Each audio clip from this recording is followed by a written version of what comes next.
I've spent the last 5 to 6 months preparing for this episode, studying more than 50 resumes that got people various cloud jobs at companies like AWS, Meta, Google. How did I get my hand on so many resumes? Well, I asked you on Twitter and LinkedIn back in May, if you remember, and my God, you delivered. So thank you very much for those who shared their resumes with me. That was one part of the puzzle. The other part is that I've even reached out to dozens of recruiters within these big companies, and I've asked them their opinion about what kind of resume makes them want to talk to the person behind it. Why go through all of this? Well, one of the goals of this YouTube channel and the community we're building on the side is to provide support for all of you trying to start or trying to grow your career in the cloud. So I wanted to build one resume template, the resume template that could maximize anyone's chances of getting noticed by a recruiter for a cloud job position or any IT position for that matter. I will be sharing with you how to download that resume template later in the video, so stick around. Reason one why recruiters are not calling you is plain and simple. You built your resume for a machine, meaning you've probably built it to beat an ATS. It's probably stuffed with the maximum allowed number of keywords, and it probably has a ton of buzzwords. You probably didn't include your picture because, again, ATS. But here's the thing, my friends. Not everyone gets an interview. Not everyone gets a job offer. Like every other thing in life, rejection is part of the job search. Maybe the recruiter simply has already found a suitable candidate for the position and is no longer considering other applicants. Most importantly, even if your resume gets picked up by the ATS and passes the initial screening process, it's ultimately a human being who's gonna have to make the decision of giving you a call or not. So I always design my resumes for humans. I don't care about the ATS. If it doesn't pass the ATS screening, it's fine. I probably wouldn't want to work for a company that uses an outdated piece of a regex software to just, to decide who to hire or not. Not only that, but I mean, I get it. If you are Google, if you are Amazon, if you are Netflix, receiving thousands and thousands of resumes a day. But you know what? Not all companies are Google or Amazon. So why use a solution that was built for Google and Amazon? It's like microservices. People say, yeah, but Netflix uses microservices. Well, Amazon uses microservices. Why should not use it? Well, you are not Google and you are not Netflix, my friend. You don't have the problems that these companies have at scale. So just don't make microservices your default solution for every kind of problem that you have. But I digress. Let's move on to reason two why recruiters are probably not calling you. And that is your resume is probably passive. Your resume is supposed to achieve two significant aims: capture the hiring manager's attention and motivate them enough to check out your contact details and give you a call or, invite you for an interview. There's just absolutely no gain in sounding just like everybody else. Here's an advice that kept coming back again and again and again from these top firm recruiters that I reached out to. Highlight your achievements. Now you might think, what are you talking about? I'm already doing that. But are you doing it right? Let's look at the following resume section. It sounds like the person is highlighting their achievements, right? But to a recruiter, this candidate is merely listing their job duties and responsibilities. Here's what Nicole Valisidik said, a machine learning recruiter for Meta. Highlight your achievements/success, whether it is that you saved your company time, money, or implemented something to make things more efficient. Now together, let's rewrite the previous paragraph following her advice. Designed and developed infrastructure components on AWS cloud using Terraform and Kubernetes becomes increased development velocity and reduced error by designing and developing reusable infrastructure components on AWS. Let's take another one. Actively monitored usage costs of RDS and EFS used in production clusters. This one becomes reduced cost in production by X% after creating cost optimization strategies based on actively monitoring RDS and EFS cluster. Notice that we did not lie here. We did not invent stuff here. All we're doing is we're using different wording, makes them highlight the influence that you had in your previous company. Okay, let's take the last one. Worked on creating several versions of developer end-to-end testing framework hosted on AWS Cloud, and let's rewrite it as the following. Cut development and this time in half by creating a robust end-to-end cloud testing framework. So you see how in these examples above, I did some rewording to highlight goals that are most relevant to a recruiter. Things like the number of customers you served, the amount of money you saved the company, or the awards that you received. And you should make it so a recruiter doesn't have to be an expert in your technology or your niche to perceive the impacts your involvement had within your previous companies. All right, reason 3, your resume is probably boring. Believe it or not, a resume can lack personality. It can feel like a boring, flavorless piece of paper to a recruiter. And you see just how changing the tone of my voice in the previous couple of sentences makes it look boring? Remember what we discussed in the video of the star versus dicks method. The recruiter is giving you their time. They're giving you their attention. So think about a way to make it worthwhile, to make it really interesting for them. Look again at your resume. Are you using too many passive terms? Are you using too many passive phrases like played with, worked with, helped with? If that's the case, I would advise you to just, ditch these words, burn them with fire. Instead, replace them with action phrases that portray actionable items, actionable results, such as pioneered, launched, exceeded, achieved, upgraded, reduced cost, for example, met expectations, for example, increased throughput, for equipped. These words they're powerful, they're captivating, and they also make you come off as goal-driven. For example, you could use phrases such as achieved a 20% increase in sales. Or another example, successfully completed a project ahead of schedule. Those will demonstrate your goal-driven approach to work. There are also other action verbs you could use, like led a team, or managed, or implemented a solution, for example, to show that you are proactive and to show that you take initiative to drive results. It's also a good idea to quantify your achievements whenever possible, such as by including specific numbers, specific percentages. This helped make your accomplishment more concrete and demonstrate the impact that you have made in your previous positions. All right, now allow me to quickly go over the remaining reasons so we can get to the template building part. So here's a compilation of common mistakes that you want to keep in mind. Give it a read as I'm setting up things. And if you have any questions about those, let me know in the comments. Well, the first thing that I noticed when I started studying all these templates from all these resumes that I got is 100% of them were on a PDF. None of them were in a Word or a picture or PNG. So I would say building your resume and producing it in a PDF format, that's probably the right way to do it. And this actually have always been my choice as well. I've always looked for applications and websites that would help me produce a clean PDF that then the recruiter can see either on their phone, on their platform, regardless of which platform they're using, without any issues. These days, my favorite tool is resume.com. It's a tool built by Gobi. We actually had Gobi on the channel, but I'm going to release my full conversation with him on the channel shortly, where we talk about how he built resume.com, the serverless architecture behind it, all the UX work that goes into building resume.com, and the AI tools that he's building into them. That video is coming. Make sure to subscribe for it so you don't miss it. For now, I'm going to use Resume in order to build my resume.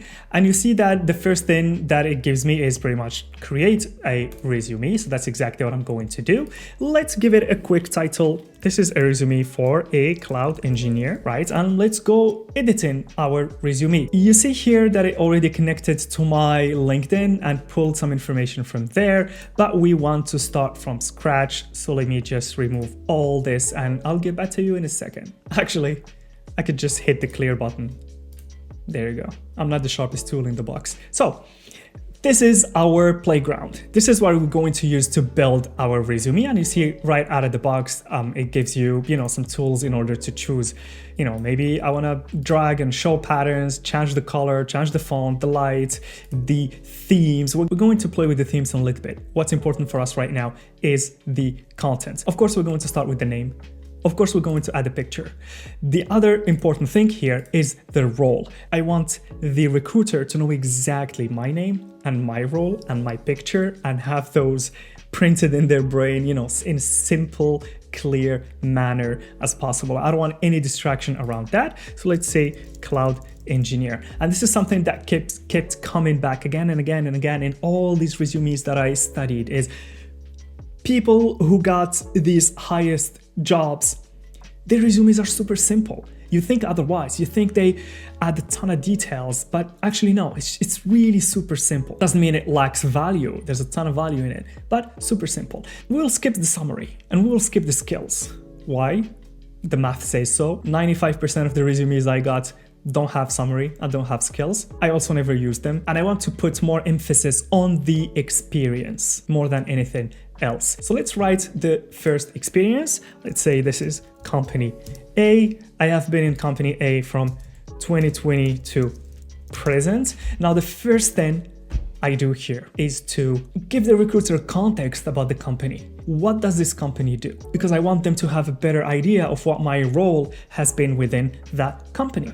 So let's say in company A, we build product A that is used by industry leaders in order to solve problem A. As simple as that, a line or two. Now we cut to the chase. The first component that I want you to add in your resume is the role. What was your role within that company? Now the role is different than the achievements. The role, it's what were you hired for? So let me create the first component, role. And here usually I would just go to the job description and copy a few lines from there. So my role as a cloud developer was maintain business continuity through building and delivering new features, fix bugs, write automated tests, right? This is what was expected of me. And now I'm going to write what did I achieve in the company, right? This is different than what was expected. And remember those power words that we talked about? This is where I'm going to use them. And you'll see actually that even resume asks you, it's actually giving the same advice. It's saying use strong verbs like created, introduced, increased. So we'll be doing the same. So maybe during this role, I achieved a 99% availability for our product by using something. Right? It's different. I was hired as a cloud developer or cloud engineer, but then I used this tool, this framework, this methodology, this service. I read something in this book, but the goal is I achieved 90% availability. That's like less than 8 minutes downtime per month. Trust me, that is worth mentioning. Maybe I also decreased the time to go from feature request to a real request to implementation by a certain amount of time because I reworked the process. So let's write that down. Okay, maybe during my time at the company, I have saved the company this amount of time by building a piece of software that the company has been paying for, right? The company has been using a third-party provider, but then maybe it was my initiative, maybe I saw a need and then I built that piece, so I reduced expenses. This is awesome. Or maybe I reduced operational expenses. The database used to cost us $10,000 a month. Now it's costing us half than that because I reworked the schema in the database, or maybe because I moved to a different database provider altogether. So I would say reduced operational expenses by, let's say, by 50% after moving to serverless. So you get the gist of it. First section is what the company does. Second one is my role within the company, what was I expected to do, and then achieved. So this actually clearly highlights that you are someone you're a go-getter, you're someone who goes the extra mile, you're someone who does more than what they've been asked to do. And I want to put that front center so the recruiter cannot miss it. And now we get to the last section that I always add in every experience, and that is the technologies that I've used. So rather than just going into skills here and adding, a bunch of keywords or a bunch of buzzwords, I like to add them within the experience itself. We talked about the database. I'm gonna write AWS RDS. We talked about AWS Lambda. We talked about infrastructure as code. So maybe I used Terraform, frameworks, development. Maybe I used something like Next.js, and that's pretty much it. Now, my experience has pretty much everything that the recruiter needs to know about me. And why do I always add technologies at the bottom is because I noticed that some recruiters have a mandate to go after a specific skill. They want someone, for example, who is highly skilled in Terraform. It makes it super easy for them to pick this up. And rather than just taking 20 or 30 buzzwords and then cramming them in one paragraph at the beginning, this actually is more targeted, is more natural. The recruiter can link the technologies to the achievements, to the role, to the company. So it also adds credibility to it as well. Now I'll just add more experiences and just duplicate this block so we can move to the other sections.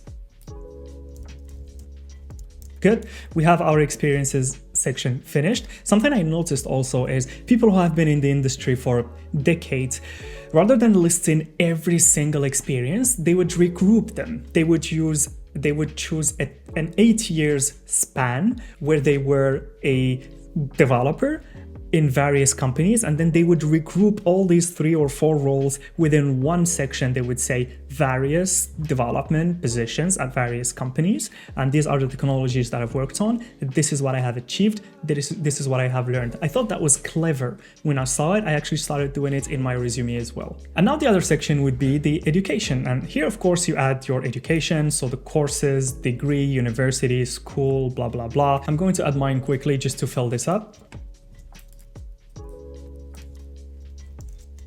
And we get to move to the next section, which the majority of resumes I looked at always highlight and take very, very good care of highlighting and putting up front, which is the accomplishments. It shows how proud you are. I would also put certifications under the same sections because it shows that you're not someone who is only focused on their 9-to-5 day job. You actually have a bigger goal and you're continuously learning. So rather than coming here to the summary and say, Ilyas is a good learner, is a quick learner, I'd rather go and create a new section and that I would call accomplishments or awards, and that would highlight that I actually am a learner. Let's say I have a solutions architect associate, let's say I have a solutions architect professional, and I have a sysadmin associate. Let's do a quick preview and see how this looks like.